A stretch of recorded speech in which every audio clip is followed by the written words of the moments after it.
दरअसल रिपोर्ट्स के हवाले से अमेरिका और ईरान के बीच 14 शर्तों के एमओयू पर सहमति बनने की बात सामने आ रही है। हालांकि इस डील पर फाइनल सिग्नेचर बताया जा रहा है 19 जून को होने है। इस एमओयू में हॉर्मुज खुलने समेत कई शर्तों पर दोनों देशों की तरफ से सहमति जो है वो जताई गई है, लेकिन इसमें सबसे अहम है ईरान का यूरेनियम एनरिचमेंट और उसका न्यूक्लियर प्रोग्राम, जिस पर फिलहाल के लिए कोई बातचीत नहीं हुई है। और इस एमओयू पर दस्तखत के अगले 60 दिनों तक इस मुद्दे पर बात होनी है, यानी एमओयू साइन हो भी जाएगा तो 60 दिनों तक दोनों देश के बीच बातचीत होती रहेगी। तो क्या ये डील वाला बुलबुला महज ट्रंप की कोशिश मात्र है? भाई जैसे भी हो, इस जंग से बला छूट जाए, पीछा छूट जाए, क्योंकि अब ट्रंप की किरकिरी उनके अपने ही देश में हो रही है। इसके अलावा इस एमओयू के मुताबिक नेतन्याहू के हथियारों पर भी ट्रंप ने जंजीरें डाल दी है, क्योंकि उन्होंने गारंटी दी है कि वो अब इजराइल से भी ईरान की सुरक्षा करेंगे। लीजिए, अभी इजराइल के साथ खड़े थे, अब एमओयू जो बात आ रहे हैं, जो पॉइंट्स आ रहे हैं, उसमें ये कहा जा रहा है कि इजराइल से सुरक्षा ईरान की करेंगे कौन? ट्रंप। लेकिन इजराइल के नेशनल सिक्योरिटी मिनिस्टर तल्ख लफ्जों में ये कह चुके हैं कि उनका मुल्क किसी का गुलाम नहीं। इस समझौते में देखा जाए तो अधिकतर शर्तें ईरान के समर्थन में, और फिर चाहे वो हॉर्मुज खुलना ही क्यों ना हो, सैंक्शन हटना हो, फिर इजराइल से सुरक्षा की बात हो, हर मोर्चे पर ईरान ने अपना पलड़ा भारी ही रखा है। यानी ईरान जो शर्तें पहले पाकिस्तान के थ्रू बताता आया था, लगभग वही शर्तें इस एमओयूज में नजर आ रही हैं। क्या ये एमओयू महज ट्रंप का खुद का बर्थडे गिफ्ट है, जिससे उन्होंने जंग के मैदान से पूरी तरह से खुद को बाहर कर लिया है? लेकिन 14 पॉइंट इस डील से भारत की बल्ले बल्ले क्यों हो गई है? आखिर इस डील से भारत कैसे भारी मुनाफे में है, आपको वो भी बताएंगे। साथ ही आपको ये भी बताएंगे कि वो शर्तें जिन पर ऐसा माना जा रहा है कि अमेरिका और ईरान के बीच बात बन चुकी है। कल अमेरिका के राष्ट्रपति डोनाल्ड ट्रंप का बर्थडे था और उन्होंने पहले ही कह दिया था कि अपने बर्थडे पर वो एक बड़ा गिफ्ट देने वाले हैं। हालांकि अंत तक ईरान से इस समझौते से ईरान जो है वो इनकार करता रहा, लेकिन देर रात तक खबर ये आई कि दोनों मुल्कों के बीच एक समझौते के एमओयू पर सहमति बन गई है। आखिर इस एमओयू में क्या क्या शर्तें रखी गई हैं, जरा वो समझ लीजिए।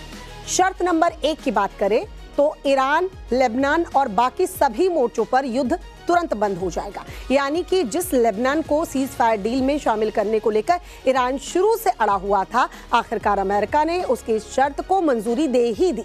इसके अलावा शर्त नंबर 2, इसके मुताबिक अमेरिका और इजराइल ईरान को फिर कोई नया युद्ध शुरू नहीं करने की गारंटी देंगे।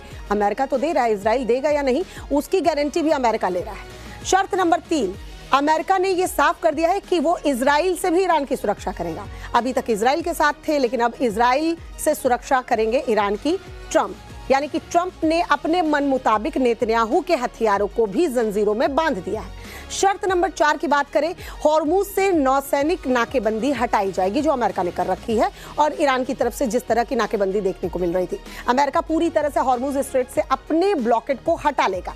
शर्त नंबर 5 ये कि ईरानी जहाजों और समुद्री व्यापार पर लगी पाबंदियां जो हैं वो खत्म कर दी जाएंगी। शर्त नंबर 6 के मुताबिक हॉर्मुज स्ट्रेट के रास्ते 30 दिनों के अंदर समुद्री व्यापार के पहले की तरह ही बहाल कर दिया जाएगा, और ये सबके लिए बहुत अच्छा होगा। शर्त नंबर 7 की अगर बात करें तो हॉर्मुज स्ट्रेट दोबारा से खुल जाएगा, जैसे पहले तेल जाते थे, यहाँ से जहाज गुजरते थे, बिल्कुल सब कुछ नॉर्मल हो जाएगा। जिसका ये साफ मतलब है कि रास्ते जब खुल जाएंगे तो पूरी दुनिया के लिए तेल और गैस का जो संकट गहराया हुआ था, उससे दुनिया को आज़ादी मिल जाएगी। पूरी दुनिया के ऊपर ये संकट था, लेकिन अब ये संकट हटता हुआ नजर आ रहा है। शर्त नंबर 8 ये कि ईरान के अरबों डॉलर के फ्रीज फंड जारी कर दिए जाएंगे। इस पर अमेरिका मान नहीं रहा था, अब देखिए इस पर भी मान चुका है। शर्त नंबर 9 ये कि अमेरिका शुरुआती चरण में ईरान के फ्रीज एसेट्स का आधा हिस्सा जारी करेगा। पहले तो बिल्कुल तैयार नहीं था, आधा हिस्सा अब जारी करेगा, और फिर धीरे धीरे बाकी जो फ्रीज हिस्से हैं, एसेट हैं, उसको भी जारी किया जाएगा। शर्त नंबर 10 की बात कर ले, ईरान पर लगे प्रतिबंधों को हटाने की प्रक्रिया शुरू होगी। शर्त नंबर 11 के मुताबिक अमेरिका प्राइमरी और सेकेंडरी दोनों ही तरह के प्रतिबंधों को हटाने पर बातचीत करेगा।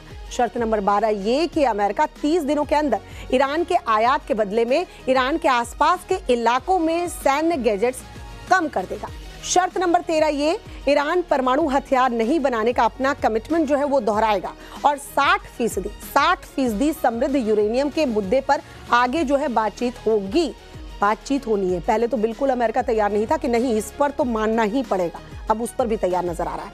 इस एमओयू की शर्त नंबर जो 14 है वो ये कि अमेरिका और ईरान के बीच 60 दिनों की औपचारिक वार्ता होगी एमओयू साइन होने के बाद, जिसमें परमाणु कार्यक्रम, प्रतिबंधों से राहत, युद्ध के बाद पुनर्निर्माण जैसे मुद्दों पर समझौते की कोशिश की जाएगी। हालांकि आपको हम ये साफ कर दें कि ये जो मसौदा है, ये जो एमओयू हम आपको बता रहे हैं, कई अंतर्राष्ट्रीय मीडिया रिपोर्ट्स के मुताबिक है, जबकि अमेरिका या ईरान ने इस पर अभी कोई आधिकारिक टिप्पणी नहीं की है। ईरान अमेरिका के बीच डील पर सहमति क्या बनी, इसकी सबसे ज्यादा खुशी जो है अमेरिकी राष्ट्रपति डोनाल्ड ट्रंप को देखने को मिली। सोशल मीडिया पर उनके पोस्ट को देखकर ऐसा लग रहा है कि वो बहुत खुश हैं, मानो उनके गले में फंसी हड्डी किसी तरह निकल गई हो। हम ऐसा क्यों कह रहे हैं? दरअसल एमओयू के तुरंत बाद ट्रंप ने अपने सोशल मीडिया अकाउंट से एक पोस्ट किया। इस पोस्ट को आप देखेंगे, पढ़ेंगे तो आपको समझ में आएगा कि ट्रंप के दिमाग में क्या चल रहा है और ट्रंप का रिएक्शन क्या है। इसमें लिखा है कि हॉर्मूज स्ट्रेट को फिर से खोला जाएगा। इतना ही नहीं, उन्होंने ये भी लिखा कि दुनिया के जहाजों अपने इंजन चालू कर लो और तेल को बहने दो। इस्लामिक रिपब्लिक ऑफ ईरान के साथ डील अब पूरी हो गई है। सभी को बधाई। मैं हॉर्मुज स्ट्रेट को टोल फ्री खोलने की पूरी मंजूरी देता हूं और साथ ही यूनाइटेड स्टेट्स नेवल ब्लॉकेड को तुरंत हटाने की भी मंजूरी देता हूं। दुनिया के जहाजों अपने इंजन चालू करो, तेल बहने दो। महीनों के संघर्ष के बाद अब आखिरकार अमेरिका और ईरान के बीच शांति समझौता हो गया। ट्रंप ने ऐलान कर दिया ये कि हॉर्मुज स्ट्रेट दोबारा खोला जाएगा। अमेरिका ईरानी बंदरगाहों पर लगाई गई नौसैनिक नाकेबंदी हटाएगा। इस समझौते से भारत को सबसे बड़ा फायदा मिलने जा रहा है। आखिर कैसे, वो जरा समझ लीजिए। डील जो हुई है उसके तहत स्ट्रेट ऑफ हॉर्मुज खुल जाएगा। हॉर्मुज खुलने से भारत के लिए तेल आपूर्ति सुचारू रूप से शुरू हो जाएगी। भारत मध्य पूर्व से करीब 60% तेल आयात करता है। युद्ध के दौरान बढ़ी तेल कीमतें अब गिरती नजर आएंगी, जिससे कि भारत का इंपोर्ट बिल कम होगा, महंगाई पर नियंत्रण रहेगा और फॉरेक्स रिजर्व पर दबाव घटेगा। इस डील के तहत ईरान पर लगी पाबंदियों में अमेरिका ढील देगा। ईरान पर सैंक्शंस जो हैं उस पर ढील दिया जाएगा। चाबहार पोर्ट प्रोजेक्ट तेज हो सकता है, जो अफगानिस्तान और मध्य एशिया तक भारत का रास्ता है। इस प्रोजेक्ट से भारत पाकिस्तान को बाईपास कर सकेगा। ईरान के चाबहार बंदरगाह में भारत ने भारी निवेश किया हुआ है। भारत ईरान व्यापार और इंफ्रास्ट्रक्चर सहयोग तेजी से आगे बढ़ेगा। भारतीय कंपनियों को ईरान में निवेश का फिर से मौका मिलेगा। आपको अपनी टीवी स्क्रीन पर एक शब्द लिखा इस वक्त दिख रहा होगा, रिमेंट। पहले आपको इसका मतलब समझाते हैं, फिर आगे की कहानी बताते हैं कि आखिर इस शब्द का मतलब क्या है। मिडिल ईस्ट में 1 करोड़ भारतीय करीब काम करते हैं, जिससे कि वो बड़ी मात्रा में पैसा अपने घर भेजते हैं, काम वहाँ करते हैं और जाहिर सी बात है इसलिए रह रहे वहाँ कि घर पैसा भेजा गया पैसा रिमेंट्स कहलाता है। ये आम तौर पर विदेशी मुद्रा में आता है, जो भारत में रुपए में तब्दील हो जाता है। दुनिया के सबसे बड़े रिमेंट्स प्राप्त करने वाले देशों में भारत नंबर 1 पर है। भारत को हर साल करीब 8 से 10 लाख करोड़ रुपए इस तरीके से मिलते हैं। ईरान अमेरिका की डील से मिडिल ईस्ट में स्थिरता जो है वो बढ़ जाएगी। क्षेत्रीय स्थिरता से खाड़ी देशों में भारतीय कामगार जो कि वहां जाते हैं, काम करते हैं, उनके हालात इस वक्त जो स्थिति में फंसे हुए हैं, वो जाहिर सी बात है उनकी सुरक्षा बढ़ेगी और ये जो फ्लो है रिमेंट्स का वो बढ़ जाएगा। शिपिंग, बीमा, व्यापार लागत कम होगी, जिससे कि भारतीय जो निर्यातक है उनको डायरेक्ट फायदा पहुंचेगा। कुल मिलाकर अगर बात करें तो भारत को इस डील से दोहरा फायदा है। एक तो प्रोजेक्ट जो हमने आपको बताया, उस प्रोजेक्ट में तेजी से काम आगे बढ़ेगा और दूसरा भाई स्ट्रेट ऑफ हॉर्मुज जब खुल जाएगा तो ये तो सभी देशों के लिए फायदेमंद है। एक तरफ महंगाई कम होगी, दूसरी तरफ मध्य एशिया में भारत की पैठ और ज्यादा बढ़ जाएगी। और चलिए आगे आपको सुनाएंगे अखिलेश यादव से असदुद्दीन ओवैसी का $1,00,000 का सवाल। उससे पहले देखिए आज की टॉप 6 स्टोरीज। पीएम मोदी ने स्लोवाकिया के प्रधानमंत्री रॉबर्ट को भारत का सच्चा दोस्त बताया। पीएम मोदी ने कहा कि हमारी दोस्ती साझा विश्वास और साझा भविष्य के प्रतीक है। द्विपक्षीय वार्ता को लेकर प्रधानमंत्री ने कहा कि दोनों देशों के बीच ऊर्जा और टेक्नोलॉजी पर चर्चा हुई। इस दौरान पीएम मोदी ने स्लोवाकिया की कंपनी को भारत आने का न्योता भी दिया। वहीं प्रधानमंत्री फिको ने पीएम मोदी की तारीफ की और उन्हें चमत्कारी नेता बताया।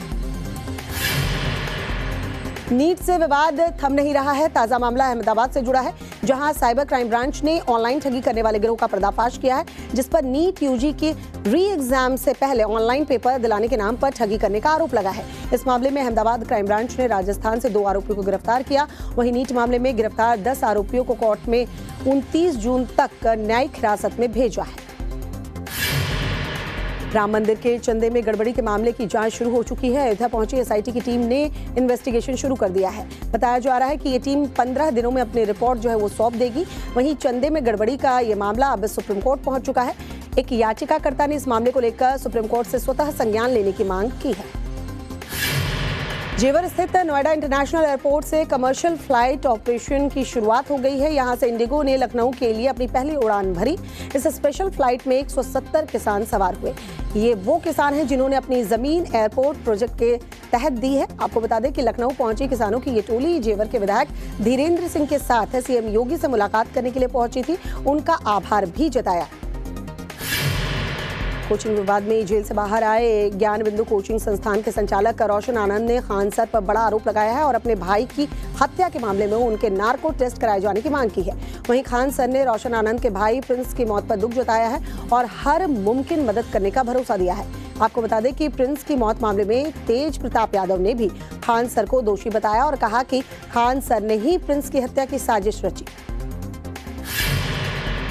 उत्तराखंड के नैनीताल में स्थित प्रसिद्ध कैची धाम में बाबा नीम करौली महाराज की स्थापना दिवस पर आस्था का अद्भुत नजारा देखने को मिला। इस मौके पर हजारों श्रद्धालु बाबा के दर्शन और आशीर्वाद के लिए पहुंचे।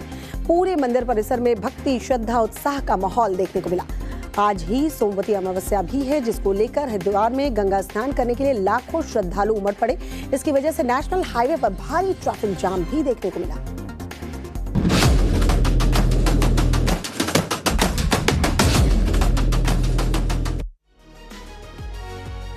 और चलिए अब वक्त है नवभारत सुपर 6 में अपनी स्पेशल स्टोरी का।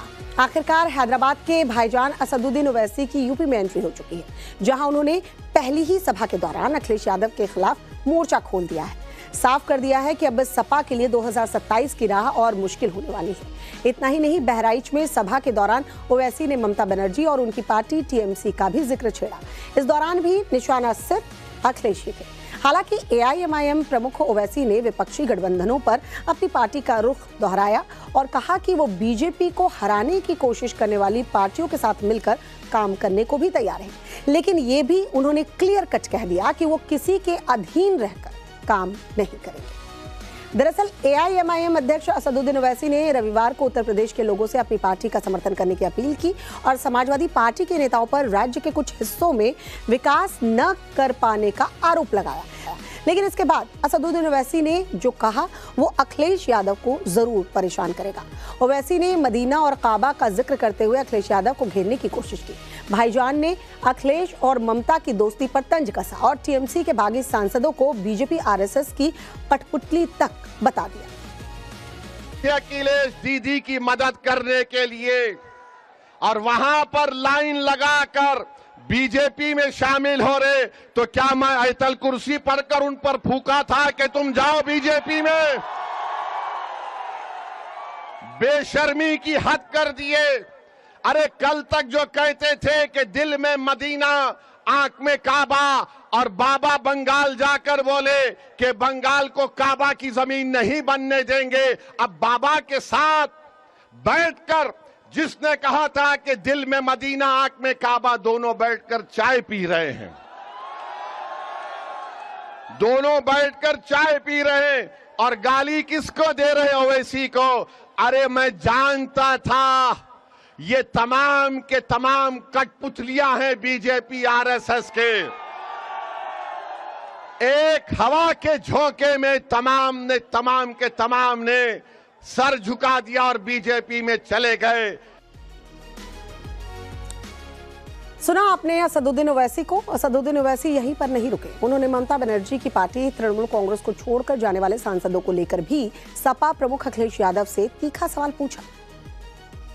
मैं उत्तर प्रदेश की जनता से अपील कर रहा हूं, बहरेच और मटेरा की जनता से अपील कर रहा हूं आप मजलिस का साथ दीजिए। हम मर जाना पसंद करेंगे मगर अपने ईमान को और आपकी मोहब्बत का सौदा नहीं करेंगे फिरका परस्त आरएसएस की ताकतों के सामने। इल्जाम हम पर लगाया जाता है मगर कारनामे कोई और करता है। बताओ अखिलेश यादव जो ममता बनर्जी के 20 MP चले गए, क्यों गए वो? उनको कोई कुछ नहीं बोलता। और असदुद्दीन ओवैसी आपके हक के लिए, आपकी सियासी लीडरशिप के लिए आ रहा है तो इन सबको डर लगता है। डरना पड़ेगा तुमको, आप डरना पड़ेगा क्योंकि ये नौजवान